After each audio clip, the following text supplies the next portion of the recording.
Old Testament periods and the periods that we're in right now. And what happens when people fall into an uneventful waiting period? Well, worldliness creeps in, routine, of course. And so a second return is led by Ezra, and then a third return by Nehemiah. And both of these have to try to deal with the sins that have crept in, the worldliness, mixed marriages among them, which were forbidden by the law of Moses because of the influence into idolatry that it would produce. So both Ezra and Nehemiah, Nehemiah at least works on a physical level to rebuild the walls of the city. So for quite a while here, you've had a city of Jerusalem with an altar and a temple, but no protection, no defense. And what Nehemiah does physically is to rebuild the walls and provide a physical defense, and then he works on the inside, the spiritual defense is necessary, and bringing about repentance from their sins, and getting the people organized with really maintaining the priesthood, which was the maintenance of their worship. And Malachi is the other preacher who's going to help with that. And then the 400 years down to the New Testament. So the book of Esther, where does that fit in? That's what we're looking at today. And it's kind of right in the middle of this history. But whereas Ezra, for example, and Nehemiah, and the books of Haggai and Zechariah deal with God's people who actually returned from captivity to Palestine. The book of Esther deals with those who remained scattered throughout the Persian Empire. And in both cases, there were problems. There were threats for God's people that were returned. The enemies that surrounded them in Palestine were threatening them in different ways. They had their own problems of indifference and running to their own houses. But God sent his preachers to take care of and deal with those things. The people of God who did not return were under this threat of Haman and an official state order for their annihilation. And yet in both cases, God takes care of his people. Wherever, whenever, God is taking care of his people is really, I think, the big picture. Anybody have any comments or questions about the chart or summary to this point? Okay, here's another look at that return, and notice how that just as the captivity took place in 3 stages, the return does also. This restoration led by Zerubbabel with emphasis on rebuilding the temple. And then a reformation led by Ezra, because they've got the temple, they've got worship services, but a separation of the people. They had married pagan Gentiles, in contrary to the law of Moses. And Ezra leads the people in separating from them. And then you have this rebuilding led by Nehemiah, which is a physical rebuilding of walls, but also a building up of the people on the inside. Organization of the work is a big part of that. And then what we're looking at today, events in the book of Esther, right here in the middle. This idea of can't be done, 90 years of can't be done, the different ways in which God people were not enthusiastic about their work, whether it be because they were discouraged in the time of Zerubbabel by the foreign enemies, or whether it be in the time of Haggai and Zechariah, who were saying, get back to work on the temple because you're spending too much time in your own affairs. In different ways, in effect, they were saying, we can't get this done. And they couldn't by themselves. But of course, with God's help and just depending on him, they could. All of the visions of Zechariah, you looked at last week, I guess, each one trying to combat this idea of it can't be done. It's not the time. There's too much chaos going on in the world empires that surround us and this and that. And God says, no, it can. It can be done. But you're going to have to trust in me. Okay, so again, a summary of the story of Esther. This Persian official Haman, as a result of a private grudge against one Jew, Mordecai, he plots the extermination of all Jews. But divine providence comes through Esther, this Jewish girl who had been chosen as queen. And as things work out, Haman becomes the victim of his own plot, that is to hang Mordecai. The Jews are liberated, their enemies were eliminated, and the Jew Mordecai was far from being eliminated. He was appointed to a high position in the Persian government. And then the events were celebrated on a festival called Purim. Obviously, this would not be a Jewish festival found in the Law of Moses because it occurs so much later. But many Jews celebrate it to this day. So one of the themes of the book is this idea of leadership and greatness. You know, what constitutes greatness? And the book starts off, chapter 1 and verse 1, took place in the days of Ahasuerus.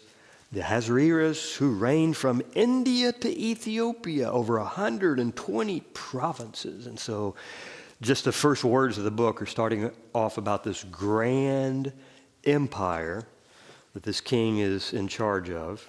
In those days, as King Ahasuerus sat on his royal throne, which is in the citadel in Susa, in the 3rd year of his reign, he gave a banquet for all his princes and attendants, the army officers of Persia and Media, the nobles and the princes of his provinces being in his presence. And he displayed the riches of his royal glory and the splendor of his great majesty for many days, 180. What is that, 6 months? That's half a year, right? He's got a 6-month-long party. Well, kind of like, you know, when we celebrated the 200 bicentennial, you know, in this country back in the mid-'70s. Some of you are old enough to remember that. Ouch. And, you know, it was kind of an ongoing affair, and an entire year, some way or another, you could go to the capital of this country, and lots going on there and other places. But verse 5, when these days were completed, the king gave a banquet lasting 7 days for all the people who were present at the citadel in Susa. So a week-long kind of affair at the capital itself. From the greatest to the least in the court of the garden of the king's palace, there were hangings of fine white and violet linen held by cords of fine purple linen on silver rings and marble columns, and couches of gold and silver on a mosaic pavement of porphyry, marble, mother of pearl, and precious stones. Drinks were served in golden vessels of various kinds, and the royal wine was plentiful according to the king's bounty, and so forth and so on. And so it's just a really spectacular kind of thing. And the book is trying to really play that up. And it was a big deal, I'm sure. And yet, you know, is the idea that if you can display all of this wealth and splendor, then does that mean that you've really got a handle on everything and that you're in charge and all that? There's all this riches and great pomp, and yet the king is still resisted very unexpectedly. How and by whom? Well, that's exercise number 1. Who can do that for us? Exercise number 1. Sister Penny? The queen refused to be made the object of drunken stares, and this might be considered all right for a concubine or a dancing girl, but not for the first woman in the empire. Okay, let's see if I got this right for the rest of you so you can hear this. The queen refused to be gawked at by drunken stares. Was that the idea? This kind of behavior might be you might expect with a concubine or a dancing girl, but not with the queen. And so, the answer is that you could have put it in a number of ways. The queen refused to obey the king's order to come to the banquet and show off her beauty to the guests. And probably Penny is not far in her comments that, to refuse to be stared with all these drunken stares, to be showing off her beauty in that fact. And so here's the point. The point is not whether I don't know why some people read this and feel like the Bible is condoning that it's, okay for the king to have treated her that way or whatever. The real point is that in spite of all this pomp and splendor and glory, the king is resisted by his own queen, right there at home. And so he's not as in control of things as he thinks. And not only that, his high officers get all nervous because they're worried about, what kind of reactions he's going to produce in all the wives throughout the entire empire. So it's the idea that when you look at people in the world, and the Bill Gates and the powerful ones and the rich ones, and you think they've got a handle on things, don't go down that road. Don't believe that. You and I don't know their real lives. And the point is that you can have all of this worldly greatness, and yet it doesn't mean that you have a handle on things. The world always looks better than what it really is, and it's always offering more than it can really offer. So comments and questions you might have. There's probably a number of things, starting with Clint. You ever thought there in verse 10, it was on the seventh day when they'd had all this, and then it says, when the heart of the king was merry with wine. Yeah, that's when he commands then to bring the Queen Vashti before the king with her royal crown in order. Stone cold sober. Maybe he wouldn't have said that. Sure. And so there's a lot of implications here if you'll just read the text. In other words, the Bible does not always, well, first of all, the Bible doesn't bow down to us and write itself the way we feel like it needs to be written, number one. How come, God doesn't just speak up and say every time in the Bible that when some kind of activity is wrong, he just says that was wrong? A lot of times the Bible simply relate what happens because God knows that we're intelligent enough to understand what's happening here and what are the factors that are involved and whether or not this is good behavior. But the fact that the Bible might remain silent without an explicit condemnation does not mean that it condones or is approving of that behavior. Yes, Sister Ethel. Mm-hmm. Drunkenness is condemned. Mm-hmm. Isn't it one of the commandments? It wasn't one of the 10 Commandments of the Old Testament, but yeah, the New Testament, even the Old Testament talks about the dangers of drunkenness. The New Testament condemns it. So we know, again, the book of Esther is to be understood in the context of the entire Bible. And so when you read the entire Bible, you find how God wants husbands to treat their wives and what he thinks about wine and drunkenness and all that kind of a thing. And so really, it's the fellow who's not reading his Bible that might have a problem with this, but not anyone else. Any other comments or questions you might have? Again, starts off with this big picture of pomp and glory and splendor as if the king is in charge of things, and come to find out he really is not. And in fact, he becomes worried about the possibility of unrest in the kingdom. When the queen refuses to come out, verse 16 says, in the presence of the king and the princes, Memucan said, Queen Vashti has wronged not only the king, but also all the princes and all the peoples who are in the provinces of King Ahasuerus. For the queen's conduct will become known to all the women, causing them to look with contempt on their husbands by saying, King Ahasuerus commanded Queen Vashti to be brought into his presence, but she did not come.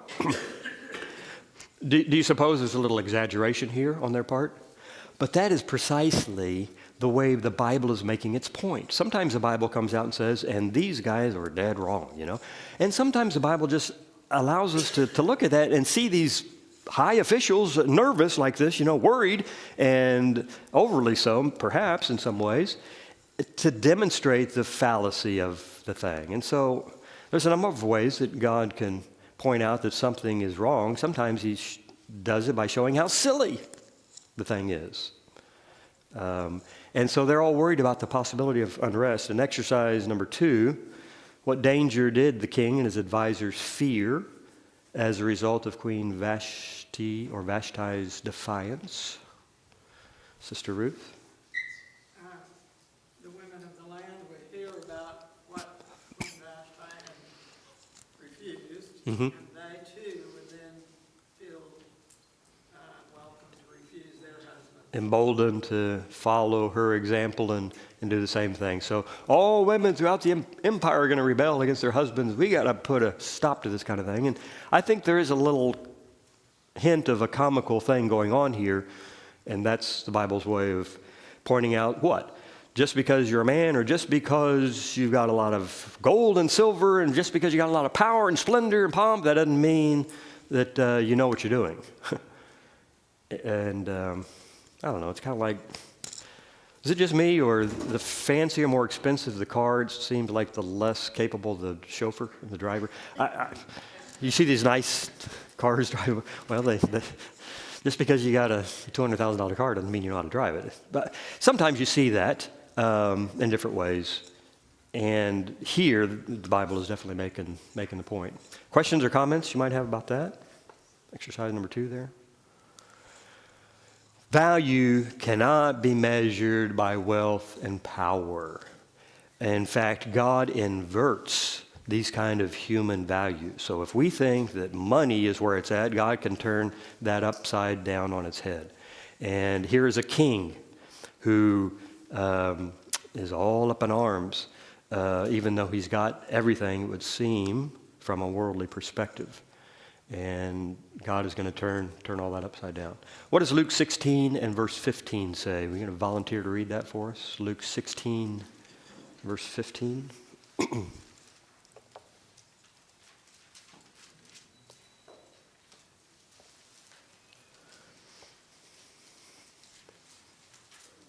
Okay, Sister Ann, thank you. He said to them, this is Jesus speaking, you are the ones who justify yourselves in the eyes of others, but God knows your hearts. What people value highly is detestable in God's sight. As a general rule, what people value highly is detestable in God's sight. He doesn't hold the same values that we do. And in an almost comical sort of way, he's demonstrating that here with this king of Persia. Any other comments or questions? Okay, so another theme of the book is that of celebrating or having a feast or festival, and because you find a bunch of feasts or banquets in the book. Starting off with the big one that we're looking at here in chapter 1, Ahasuerus is a great feast that lasts a year, and then in the capital for an entire week. But remember that Esther has 2 banquets or feasts that she invites the king and Haman to, where she's able to begin this reversal of all the evil of the book. And then Mordecai is going to institute a feast at the end of the book to celebrate the victory. And what's seen in these feasts is that God can reverse, the circumstances. The feast of Ahasuerus comes to be completely insignificant in the real plot of the book, where an entire race is about to be annihilated, and yet God's going to save it. And so all of a sudden we forget about chapter 1 and all that pomp of that just kind of pushed off to the side. Esther's 2 feasts, and it's marvelous the way she handles this. All of us would do well in regard to wisdom and tact in following up on Esther. Our idea is to, if there's something wrong, we go, get up there and bang, hit that thing, and here's what I need, or here's what you're going to do. And that's the world we live in. She invites the king and Haman to a banquet and just allows them to enjoy the banquet, And it's not until the second banquet, that she is able to inform the king what Haman is up to. He's going to try to annihilate the Jews. And at that point, she's really got the king's favor on her side. And he's more than happy to take care of Mordecai. But would you have been able to wait? I mean, you're just itching, to tell the king that this guy's wrong. Just like you did with your brother and sister, when your mom and dad show. And so there's something about her waiting to the second banquet that really made it work. Anybody want to comment on that as to why that might work? Sister Ethel? It's like a father or mother is so angry at their child, they're going to really hurt him or her. But if they wait, they'll start cooling down and realize that the child is innocent and just needs to be taught better. Let's suppose the child is still guilty, but the parent waits, and cools down. and inflicts whatever form of punishment later on. Yeah. Which of the two situations would the child, Sword instead of being spanked. okay, which of the two situations would the child appreciate more and learn and grow from? A parent that just right off the bat, boom, comes in, with this kind of anger, venting their anger, in some kind of punishment, or one who waits a little bit, maybe gives the same punishment, but in a calmer way with some reasoning and so forth. Wouldn't the child respect the parent a little bit more in the second situation? And that's kind of what I'm getting back to here. Whatever's going to happen, Esther's going to be respected a whole lot more because she's not seen as somebody who's doing what she's doing just to get her way. So I've invited you guys to a feast just so that I can, ask this big question I need. And that's the way the world operates. I'll do something nice for you because I'm going to get something out of you. So I'm going to invite you to a feast, O king, and because I want you to, put Haman under whatever. And yet she doesn't do that the first time. Not until the second feast does she reveal some things. Is she going to be taken more seriously the second time around? It seems to me that she will. Chris, comments? I think I really like your comment of saying to view her wisdom, because I think considering Esther's her position, she knows that the queen before her that may have overstepped not in her own wrong, but in the eyes of the wrong in the men that saw her as wrong.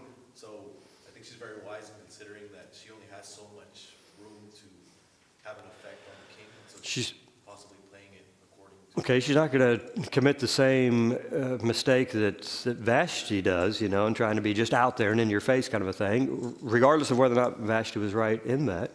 Okay, there's a lot of wisdom here. Esther is a Jewish girl, and the Jews already had the wisdom literature from the time of Solomon. And I wonder if we see some of that at play here. The book of Proverbs and other things is filled with this kind of idea of waiting, and doing things in the right time. And pride goes before a fall. Humility is a way to exaltation. So many principles in Proverbs and the wisdom literature that you would expect this Jewish girl to know about. Clint? The other things, had she gone and said, let's do something on the first feast. What happened between the first feast and the second feast? We have another woman that's involved, and that's Haman's wife. Who came up with the idea to have Mordecai hanged? Haman's wife, maybe? It was, yeah. So all this has to, for whatever reason, why she did that, why Haman's wife did that, and why Esther's did what she did. It's just amazing how it all fits in plan. So maybe the idea of waiting is just the idea of giving God a little bit more time to act in his providence, to set things up so that it'll work out best for us. Maybe that's the idea here. It's probably not just one particular reason or factor involved in the wisdom of the two feasts, but It doesn't several really things. say just who said what. It just gives you the main points. But it's quite interesting how it does. Very good. Other comments or questions on that? Okay, so again, that idea of all of the feasting helps us see, and of course the feast at the end of the book shows how that God acted to bring about the salvation of his people. That's what that feast is celebrating, Purim, the salvation of the Jews. So God can certainly reverse circumstances. The structure of the book is also making another way that the book is making its point.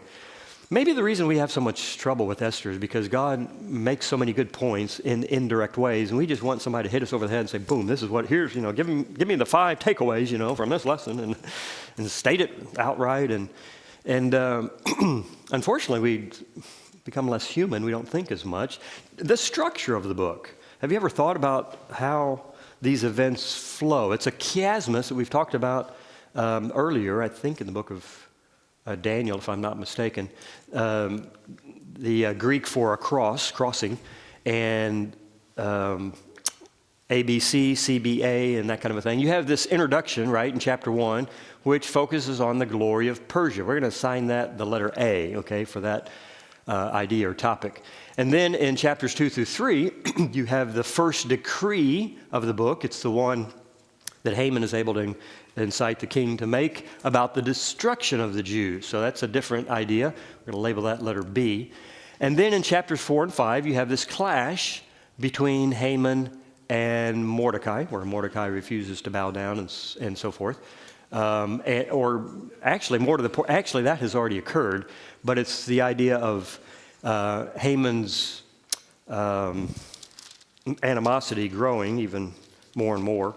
Chapter 4 in my Bible has Esther learns of Haman's plot, and then Esther plans to intercede, and Esther plans a banquet in chapter 5, Haman's pride in verse 9 and following.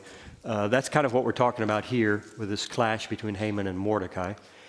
And then notice that in chapter 6 and 7, the three big topics now begin to repeat, but in reverse order. So in chapter 6 through 7, Mordecai is going to triumph over Haman, which kind of matches up with this clash between Haman and Mordecai in the previous chapters. And then in chapters 8 and 9, you have the second decree of the book, which is about how the Jews are going to be saved. They're going to be permitted to defend themselves and so forth. And we've given that, B prime, because it matches up with the first decree back up here, right?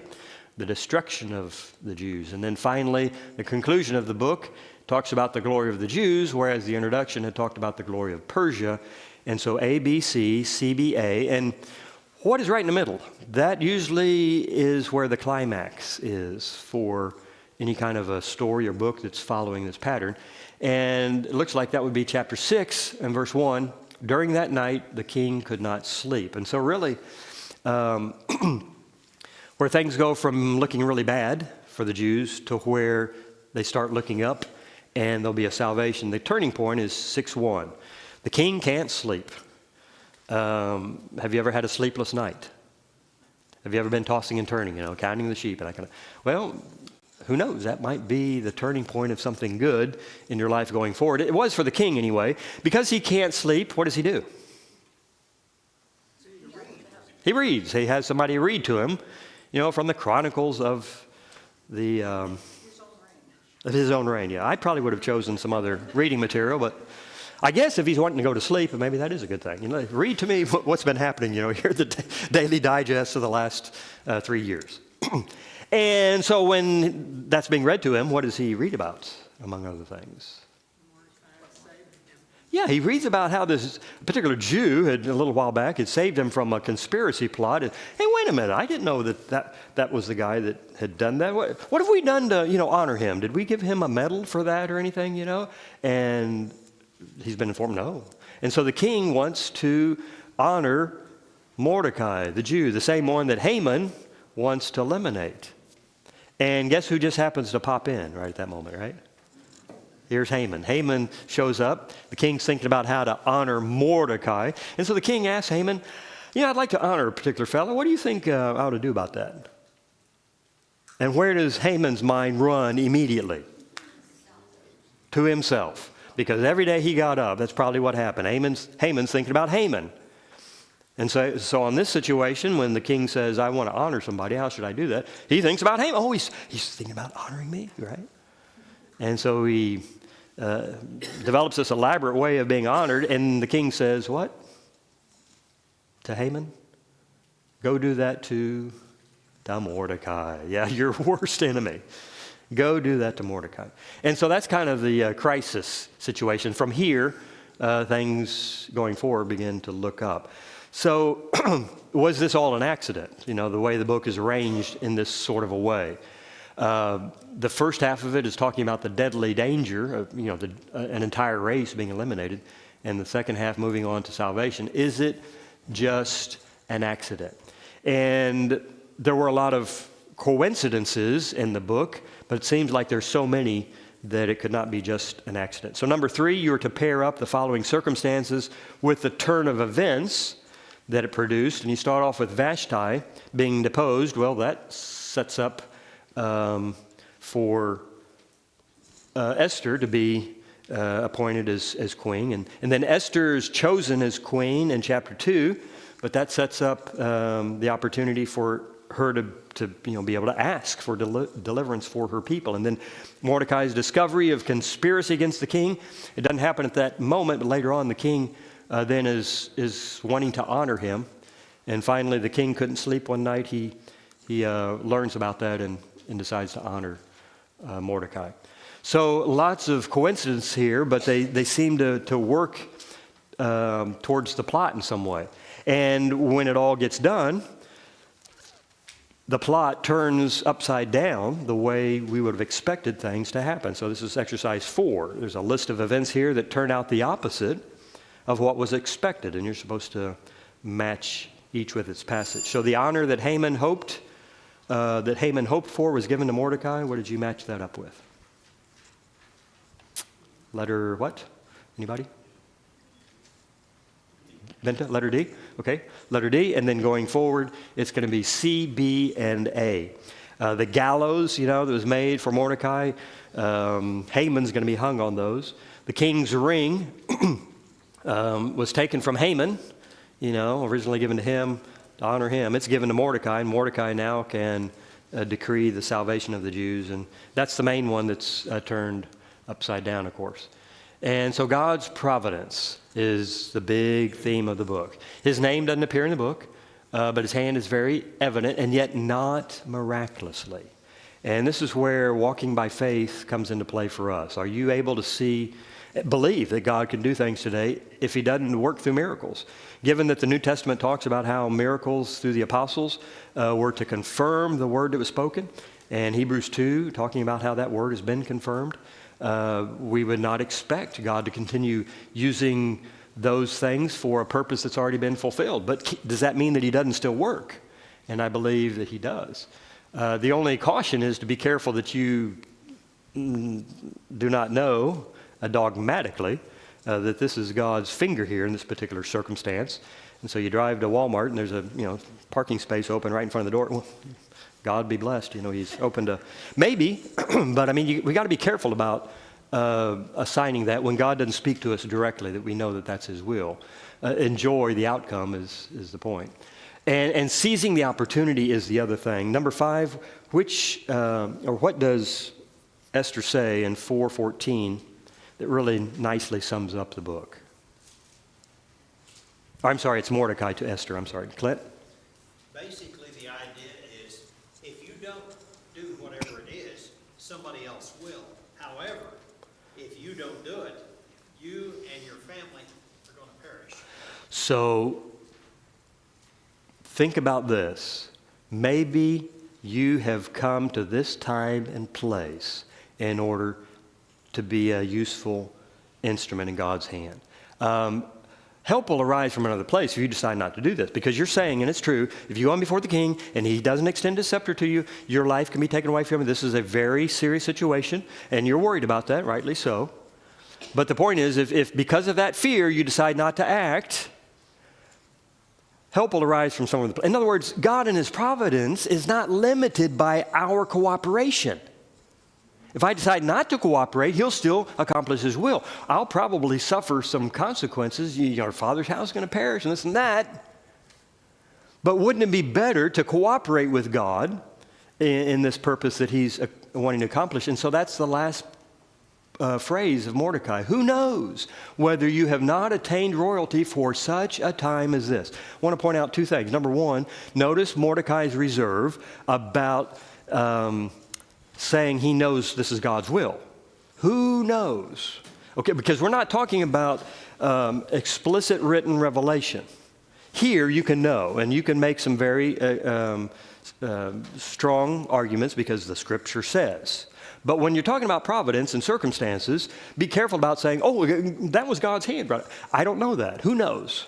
The point is, I need to be open to that possibility. I need to, by faith, look at the opportunity as perhaps just that, an open door for me to cooperate with God. Who knows that you have not attained royalty for such a time as this, meaning you became queen so that you could petition on behalf of your people now and try to save them. Whatever the great thing is that the church needs today, Who knows, but maybe you're where you're at right now to help the church grow, evangelize this and that, whatever, to become the next deacon, elders that the church here at Studebaker Road needs, and so forth. So you've got God's providence, seizing the opportunity, and finally selfless service.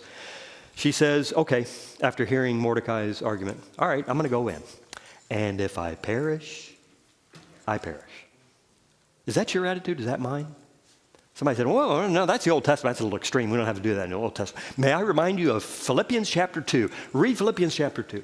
Jesus Christ giving up heaven to come here and save us in a humble way. And then you've got the example of Timothy. You've got the example of Paul. You've got the example of Epaphroditus. Epaphroditus became sick unto death. He was risking his own life to accomplish that service of taking the money from Philippi to the church. Don't tell me that Jesus is not looking for that kind of an attitude right here. He is. That's what it means to take up our cross daily and be willing to make some kind of sacrifice. And often the sacrifice he requests is not really death itself. We're just not willing to sacrifice our favorite TV program, for crying out loud, on some weeknight in order to visit a wayward member or whatever. Maybe that's the sacrifice that God is looking for. So next week, lesson number 9, we'll go back to the book of Ezra. And thank you so much. We're out of time. And we'll take about a 10-minute break before our worship service begins. Thank you so much.